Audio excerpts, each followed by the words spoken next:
नमस्कार मेरे प्यारे बच्चों, आपका फिर से एक बार स्वागत है मेरे YouTube चैनल क्रिएटिव टीचर में।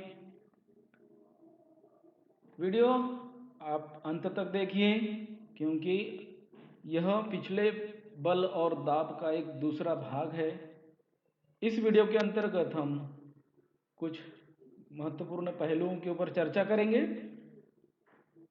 उन मुद्दों को आप ध्यान से देखिए, समझिए और अपना अध्ययन कार्य जारी रखिए। तो चलिए शुरुआत करते हैं।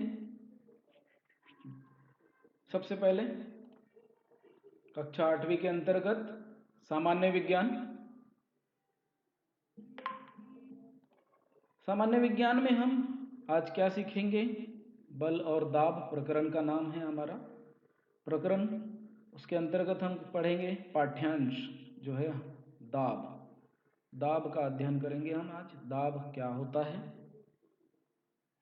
इसके पहले हमको यह जानना जरूरी है कि हमने पिछले भाग में हमने क्या देखा। पिछले वीडियो में आपने क्या देखा?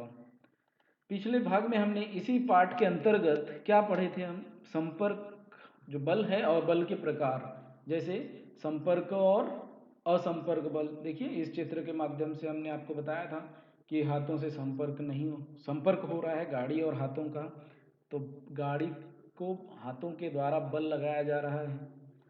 अगले चित्र में देखिए, अगले चित्र में हमने क्या सीखा था? हमने अगले चित्र में के माध्यम से हम सीखा था कि नारियल के पेड़ से जो नारियल अपने आप जो नीचे गिर रहा है, वह पृथ्वी के गुरुत्वीय बल के कारण गिर रहा है। तो यहाँ पृथ्वी, नारियल का पेड़ और नारियल का जो संपर्क है, वो बिना संपर्क के वो नारियल नीचे गुरुत्वीय बल के कारण नीचे गिरा। तो पृथ्वी और इस नारियल का संपर्क जो है वो पृथ्वी के गुरुत्वीय बल के कारण हुआ, इसीलिए वो संपर्क नहीं हुआ किसी प्रकार का, इसीलिए उसको हम असंपर्क बल कहते हैं। अगला हमने देखा था, क्या देखा था? देखिए इस चित्र के माध्यम से आप समझिए क्या देखे थे हमने? संतुलित और असंतुलित बल। क्योंकि देखिए दो पलड़ों में हम भार रखकर वजन द्रव्यमान के आधार पर हमने देखा था संतुलित और असंतुलित बल। और उसके अलावा हमने क्या देखा? उसके अलावा हमने जड़त्व, इंटेरिया और उसके प्रकार देखे थे, राइट? जड़त्व और उसके प्रकार हमने पढ़े। चलो आज हम अब इस भाग के अंतर्गत हम पढ़ेंगे कि दाब किसे कहते हैं। आप देखिए ये चित्र आपको दिखाई दे रहा है, इस चित्र में आपको क्या समझ में आ रहा है? ये चित्र क्या है? ये दिख रहा है, इसके पीछे वाला भाग दिखाई दे रहा है, ये क्या है? टायर है, किसी कार का एक टायर है जिसमें हवा के प्रेशर को, हवा को मापा जा रहा है। कैसे मापा जाता है हवा के प्रेशर को? देखिए क्या है ये देखो, ये जो है हवा में, टायर में, जब चाहे वो टू व्हीलर हो चाहे वो फोर व्हीलर हो, हवा भरने के लिए क्या करते हैं हम लोग? उसमें हवा जो भरते हैं उसमें जो दाब चेक करने वाली, हवा के दाब को चेक करने वाली इस यंत्र के माध्यम से इसको चेक करते हैं। या फिर एक प्रकार का एक डिजिटल मीटर भी होता है, जैसे डिजिटल मीटर, जो डिजिटल मतलब जिसमें अंक वगैरह दिखाई देते हैं ऐसे टिम्ब टिम्ब, उसके माध्यम से भी हम उसको देखते हैं। तो ये है यंत्र के द्वारा एक विशिष्ट अंक का मापन तक टायर में दाब बढ़ाया जाता है। ये जो टायर है, इस टायर में इस यंत्र के माध्यम से एक विशिष्ट अंकमान तक टायर में दाब बढ़ाया जाता है, जिससे वह आसानी से स्मूथली वह रोड पर चल सके। देखिए ये चित्र आपने कभी साइकिल में हवा भरते हुए देखा है, और आपने कभी साइकिल में हवा भरा होगा। तो जब आप साइकिल में हवा भरते हैं तो क्या होता है? आपको क्या करना पड़ता है? आपको उस साइकिल में हवा भरते समय बल लगाकर आपको टायर में हवा भरी जाती है, बल लगाया जाता है दोनों हाथों के द्वारा। देखिए इधर दोनों हाथों के द्वारा इस पंप के माध्यम से प्रेशर दिया जाता है, और इस तरह से हवा जो है ऐसे इस नली के माध्यम से ये टायर तक पहुंचती है। बल के द्वारा हवा को हवा भरी जाती है। अगला चित्र देखिए, आपको एक लकड़ी का तख्त दिखेगा। तख्त में देखिए ये क्या है, ये स्क्रू हैं, एक खीले हैं, ये खीले दिखाई दे रहे हैं। उसके बाद ये हथौड़ी है, ठीक है। आप इन तीनों के माध्यम से एक छोटा सा प्रयोग करके देखिएगा घर में। क्या होता है कि आप एक कील उठाइएगा और कील को हथौड़ी के माध्यम से क्या करिए, सबसे पहले नुकीला जो भाग है, ये कील का नुकीला भाग है, इस लकड़ी पर रखिए और हथौड़ी से इस भाग पर आप उसे ठोकिए। क्या होगा, ये जो कील है वह इस लकड़ी में पूरी तरह से घुस जाएगी ठोकने पर। यदि आप इस कील को उल्टा करके ठोकें, समझो कि ये वाला भाग लकड़ी पर हो, ये वाला भाग, यदि आप क्या करोगे, यदि आप ये जो उल्टा, इस कील को उल्टा करके ये वाला भाग लकड़ी पर करोगे और ये वाला भाग ऊपर की ओर रखोगे, नोक जो है ऊपर की ओर रखोगे और हथौड़ी से उसे आप ठोकोगे या मारोगे, तो क्या होगा, ये जो कील है वह अंदर की ओर जाएगी क्या, नहीं जाएगी। क्यों नहीं जाएगी, क्योंकि कील जो है नुकीले भाग से तख्त में घुसती है और ऊपर वाले भाग से नहीं घुसती। इससे क्या पता चलता है, यही पता चलता है ना कि जो नुकीला भाग है उसमें तुरंत घुसती है और नहीं, उससे नहीं घुसती। अब यह देखो, ये अगला चित्र आपने देखा, इसमें क्या है, ये कार्ड बोर्ड है, ये बोर्ड है, पिन बोर्ड है, पिन बोर्ड जिसको हम कहेंगे। और इन पिनों के माध्यम से, इन पिनों के माध्यम से हम किसी भी चाहे वो सूचना पत्र हो, चाहे वो और कोई लेटर हो, उसको हम यहाँ पर इस तरह से ऐसे पिन बोर्ड के माध्यम से, पिन बोर्ड में पिन के माध्यम से चुभोते हैं। अगर पिन, आप इस पिन को उल्टे चुभोगे तो क्या वो चुभेगी क्या, वहाँ जाएगी क्या, नहीं जाएगी, नहीं जाएगी, है कि नहीं। तो इससे क्या साबित होता है, इससे क्या पता चलता है कि कील जब नुकीले भाग से कील की लकड़ी से आसानी से घुसती है। इससे बात तुम्हारे ध्यान में आई होगी कि कील के ऊपर वाले भाग पर बल लगाने से कील जो है तख्त पर ठोकना आसान होता है, वैसे ही पिन भी जो है वह पिन बोर्ड पर ढकेलना आसान होता है कि नहीं। चलिए आगे देखते हैं, हम आगे क्या करते हैं, दाब किसे कहते हैं, दाब किसे कहते हैं, दाब किसे कहते हैं उसके ऊपर हम चर्चा करेंगे। दाब क्या होता है, देखिए दाब क्या होता है, इकाई क्षेत्रफल पर, जैसे अभी पिछले उदाहरण हमने देखे, वो सब उदाहरण के आधार पर इकाई क्षेत्र पर लंबवत दिशा में प्रयुक्त किया होने वाला बल, लंबवत दिशा में प्रयुक्त होने वाला बल को दाब कहते हैं। देखिए इकाई क्षेत्रफल पर लंबवत दिशा में प्रयुक्त होने वाले बल को दाब कहते हैं। इसको एक सूत्र है, सूत्र क्या है देखिए जरा, सूत्र है दाब बराबर बल बटे जिस क्षेत्रफल पर, जिस पर बल प्रयुक्त किया जाता है वह क्षेत्रफल। मतलब इसका एक सूत्र है, दाब बराबर बल बटे जिस बल पर बल प्रयुक्त किया जाता है वह क्षेत्रफल। जैसे कि हमने भी देखा कि जिस क्षेत्रफल पर, जैसे वुड का नुकीला भाग से क्षेत्रफल है ना, तो उस आधार पर वो कैसे, हम आगे वाले स्लाइड में हम उसको समझेंगे कैसे। देखिए चलो कैसे होता है क्षेत्रफल, कैसे प्रयुक्त होता है बल, है ना, दाब जो है वह बल पर कैसे प्रयुक्त होता है ना। ठीक है, चलिए आगे बढ़ते हैं। दाब की इकाइयों को समझो पहले, दाब की इकाइयाँ क्या है ना, दाब की इकाई किसे कहते हैं। तो एसआई प्रणाली में बल की जो इकाई है वो न्यूटन है, हमने पहले पढ़ा था। एसआई प्रणाली में बल की इकाई न्यूटन है। वही क्षेत्रफल की इकाई है मीटर वर्ग, है ना, मीटर वर्ग या वर्ग मीटर जिसको हम कहते हैं, वर्ग मीटर या मीटर वर्ग। हम भी गणित में भी इसको पढ़ा है कि नहीं। इसीलिए दाब की जो इकाई है, दाब की इकाई यन यम, दाब की इकाई क्या हो गई, यन न्यूटन मीटर वर्ग। दाब की इकाई क्या हो गई, न्यूटन मीटर वर्ग, इस प्रकार से होगी, वर्ग मीटर, न्यूटन वर्ग मीटर, इस तरह से भी हम कह सकते हैं, न्यूटन वर्ग मीटर दाब की इकाई। इसे ही हम पास्कल के नाम से जानते हैं, दाब की इकाई को पास्कल भी कहा जाता है, पास्कल कहा जाता है, ठीक है, पास्कल। मौसम विज्ञान में दाब की इकाई बार है। देखिए क्या है, हर क्षेत्र में उसका, जैसे मौसम विज्ञान जो है दाब की इकाई को बार के रूप में गिनते हैं। बार के जैसे देखिए क्या है, एक बार बराबर जो है, एक बार बराबर 105 पास्कल। ठीक है। दाब यह क्या है, अदिश राशि है। दाब कैसी राशि है, दाब अदिश राशि है। दाब दाब अदिश राशि है। अदिश, पिछले बार में हम देखा बल कैसी है, सदिश राशि थी। क्यों, क्योंकि बल जो है वह एक निश्चित दिशा और परिमाण में उसका कार्य होता है, इसीलिए वह सदिश राशि है। लेकिन दाब जो है वह इसका कोई निश्चित परिमाण और दिशा नहीं होती, सॉरी कोई दिशा नहीं होती, दाब की कोई दिशा नहीं होती। क्यों नहीं होती, क्या है, चाहे आप किसी भी ओर, किसी भी क्षेत्र से, किसी भी दिशा से आप अगर आप दाब लगाएं तो वह प्रयुक्त होता है, इसीलिए वह एक कैसी राशि है, अदिश राशि है। चलिए आगे चलते हैं। आगे क्या है, आपको एक चित्र दिखाई दे रहा है। कौन सा चित्र है ये, आपको अगर समझ में आ गया होगा तो आपको देखिए एक रेगिस्तान का चित्र है।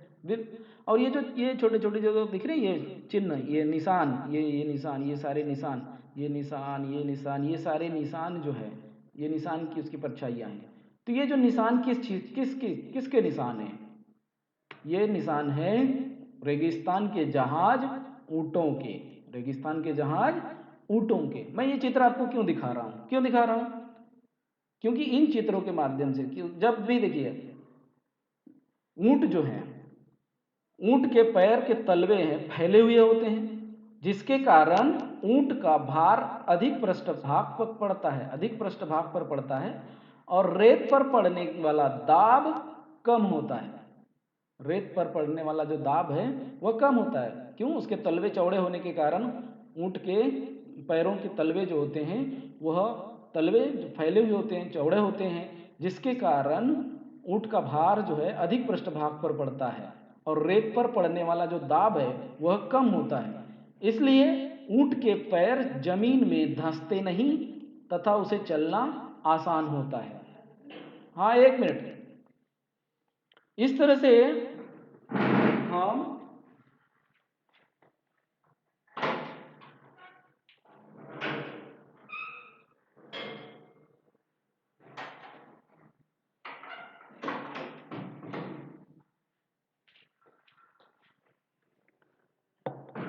इस तरह से यह पता चलता है कि क्षेत्रफल में वृद्धि होने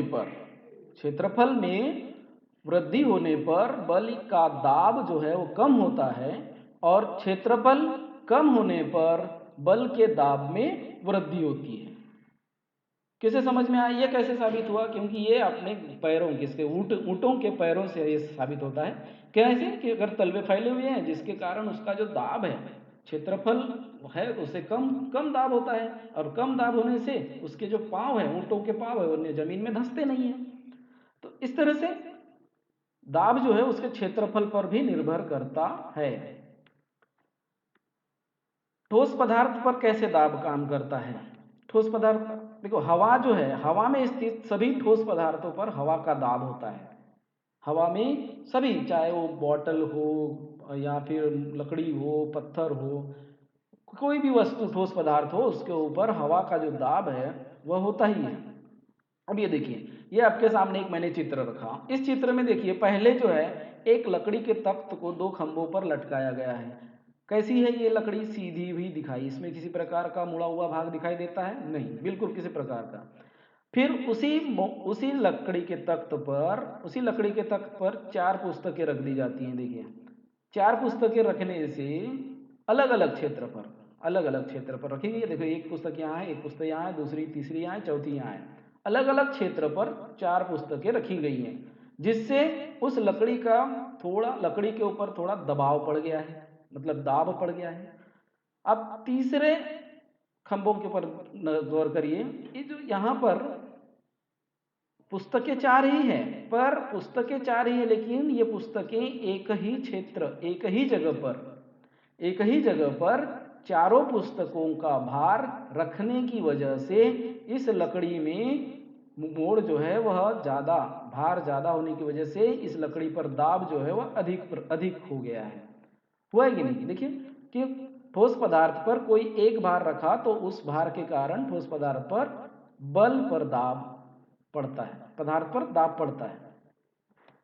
वह दाब उस भार पर तथा भार का ठोस पदार्थ के साथ होने वाला संपर्क, उस भार का ठोस पदार्थ के साथ होने वाला संपर्क, देखिए इस वाले भार का ठोस पदार्थ के साथ होने वाले संपर्क जो है वो क्षेत्रफल पर निर्भर करता है, क्षेत्रफल पर निर्भर करता है। जैसे कि मैंने अभी इसके पहले बताया कि ये जो किताबें हैं अलग अलग क्षेत्र पर रखी हैं, जगह पर रखी हैं, लेकिन सारी किताबें एक ही क्षेत्र पर रखने की वजह से उसका भार जो है वो बढ़ने की वजह से दाब जो है अधिक हो गया है।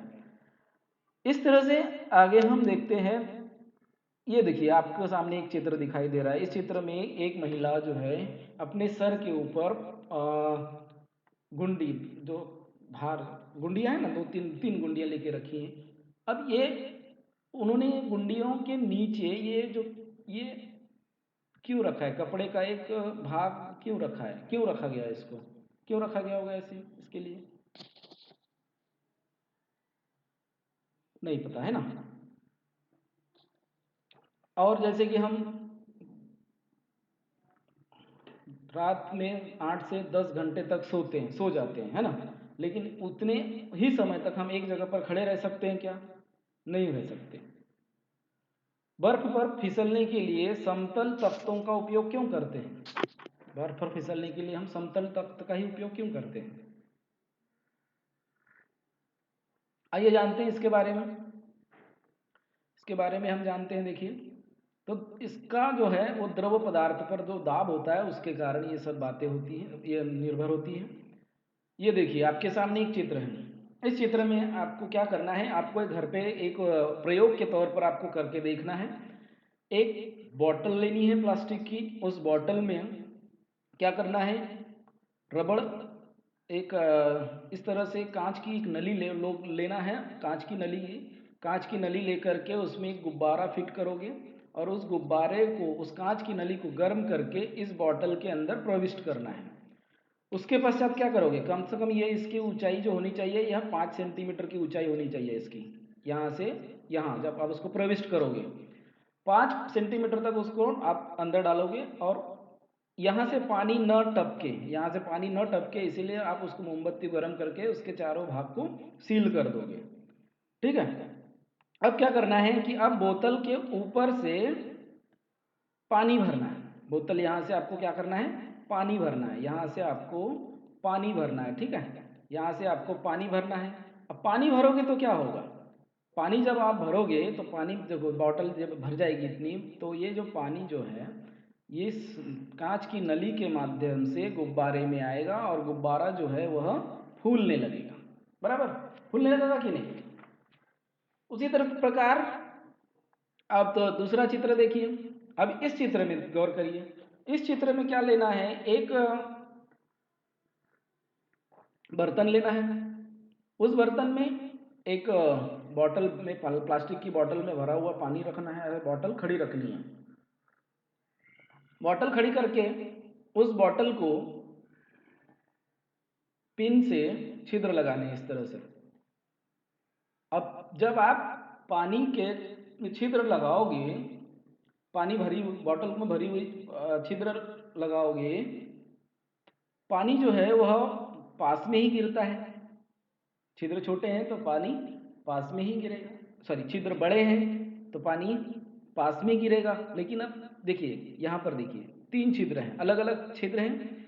ये छिद्र जो है बड़ा है, ये छिद्र जो है उससे बड़ा है, सॉरी उससे छोटा है, और ये जो वाला छिद्र है वह उससे छोटा है। मतलब छिद्र जो है वह 3 प्रकार के आपको छिद्र करने हैं वहाँ पर। एक छोटा छिद्र करना है, एक उससे बड़ा छिद्र करना है और एक उससे भी बड़ा छिद्र करना है।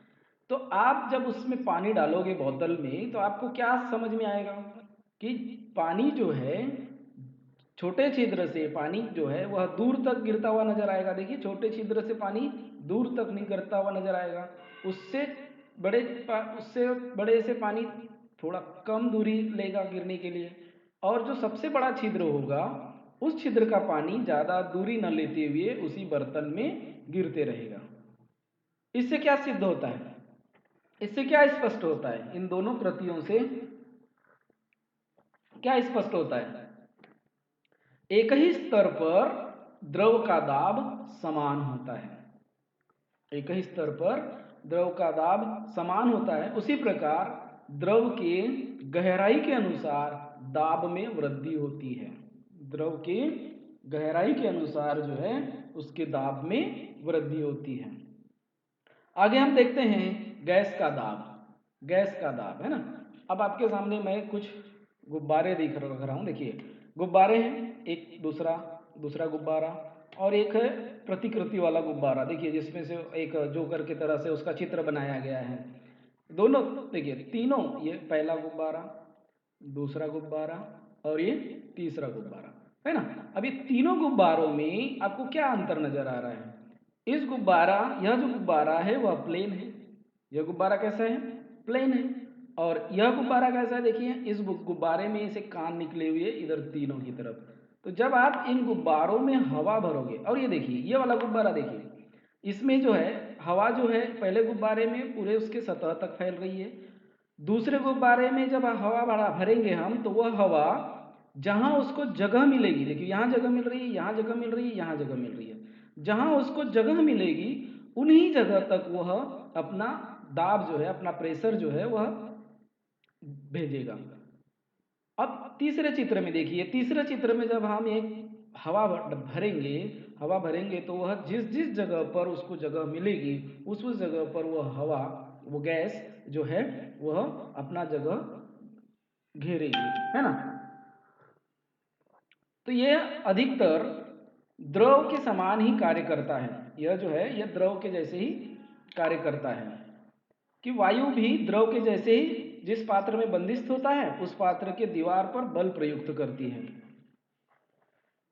सभी द्रवों और गैसों को हम क्या कहते हैं? तरल पदार्थ कहते हैं। फ्लूइड कहते हैं। क्या कहते हैं? फ्लूइड कहते हैं। पात्र का प्रवाही पदार्थ पात्र के सभी पृष्ठभागों पर, दीवारों पर और आधार पर अंदर में से दाब प्रयुक्त करता है। देखिए कैसे, जो पात्र जो है, अब जैसे पाई गुब्बारा है, पात्र है, तो सभी पृष्ठभाग पर, पहले देखो मैं पूरे पृष्ठभाग पर, यहाँ जिस जगह पर जगह मिली वह उन पृष्ठभागों पर, दीवारों पर, आधार पर अंदर दाब प्रयुक्त होता है। बंद पात्र में दिए गए द्रव्यमान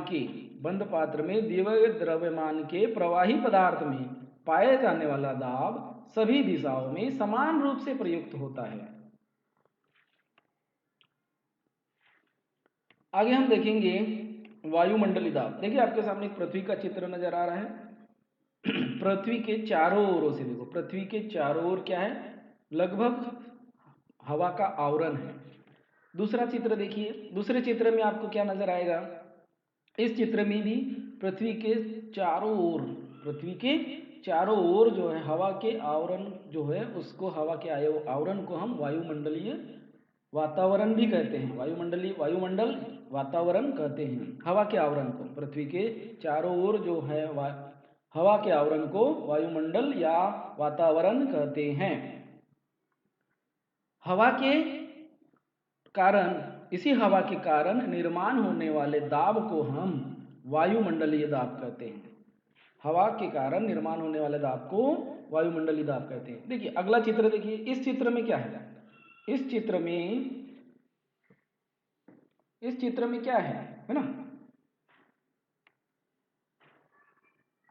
इस चित्र में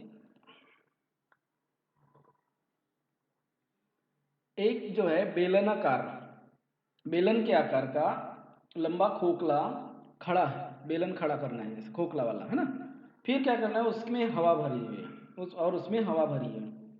इस हवा का भार आपको ये बिंदुओं के माध्यम से, देखो ये बिंदुओं के माध्यम से आपको समझ में आएगा। हवा का जो भार है, इस खोखले बेलन में हवा भरी पड़ी है और हवा का जो भार है, अब यहाँ पर देखिए, यहाँ इस क्षेत्र में बिंदु कम नजर आ रहे हैं। जैसे जैसे हम नीचे आ रहे हैं पृथ्वी की ओर, बिंदुओं का जो दाब है वो बढ़ता जा रहा है। और इस सतह पर देखिए, इस सतह पर, पृथ्वी की सतह पर बिंदुओं का जो दाब है, बिंदुओं का प्रमाण है वह ज्यादा है। इससे क्या सिद्ध होता है? इससे यह सिद्ध होता है कि जो सतह पर जो है हवा का जो दाब होता है वह अधिक होता है। सतह पर हवा का जो दाब है वह अधिक होता है। देखिए, हम भी जो है वायुमंडलीय दाब जो है लगातार सिर पर लेकर घूमते हैं, परंतु हमारे शरीर में खोखले जो भाग होते हैं वहां भरी हवा भरी पड़ी होती है और रक्त वाहिनियों में भी रक्त होता है। इससे दाब जो है वायुमंडलीय दाब के बराबर होता है, और जिसके कारण पानी तथा वायुमंडलीय दाब के नीचे हम नहीं फंस सकते। वायुमंडलीय दाब जो होता है वह संतुलित होता है। वायुमंडलीय दाब जो होता है वह संतुलित होता है। समुद्र की सतह पर पाए जाने वाले दाब को हम एक वायुमंडलीय दाब कहते हैं। समुद्री सतह के पर पाया जाने वाला दाब होता है उसे एक वायुमंडलीय दाब कहते हैं, एक एटमॉस्फेयर कहते हैं। वायुमंडलीय दाब को एम बार अथवा हेक्टोपास्कल, एम बार अथवा एचपीए, हेक्टोपास्कल, इन इकाइयों में भी बताया जाता है। एक एटमॉस्फेयर, देखो इसको क्या पढ़ते हैं, वायुमंडल को ना, एटमॉस्फेयर बराबर 101 गुणिले 103 पास्कल बराबर 1 बार बराबर 103 यम बार। इसी को यम बार बराबर 102 पास मतलब हेक्टोपास्कल। एक यम बार जो होता है वह 102 हेक्टोपास्कल के बराबर होता है। अब ये देखिए, इस चित्र में आपको नजर आएगा, क्या नजर आएगा? देखिए, ये ऊंचाई है, ये ऊंचाई है, और ये ऊंचाई जो है उसकी मीटर में दी गई है, और यहाँ पर आपका वायुमंडलीय दाब दिया गया है, वायुमंडलीय दाब दिया गया है। तो इस आधार पर हम कह सकते हैं कि 1 मीटर वर्ग पृष्ठभाग वाले मेज पर 1 मीटर वाले पृष्ठभाग वाले मेज पर 1 मीटर वर्ग पृष्ठभाग वाले मेज पर समुद्र सतह से 101 गुणिले 10 घन पास्कल इतना दाब प्रयुक्त होता है। और इतने प्रचंड दाब से मेज का जो पृष्ठभाग है वह टूट भी सकता है। तो इस तरह से आपको दाब जो है, दाब किसे कहते हैं और दाब कौन कौन से क्षेत्र में, जैसे ठोस पदार्थ पर, द्रव पर, गैस पर और वायुमंडल में उसका कैसा प्रभाव पड़ता है, इससे आप आसानी से समझ पाएंगे। वीडियो अगर आपको पसंद आए लाइक करिए, शेयर करिए, और इसे वीडियो अंत तक देख करके आप ज़रूर शेयर करिए और मेरा चैनल सब्सक्राइब करिए। धन्यवाद।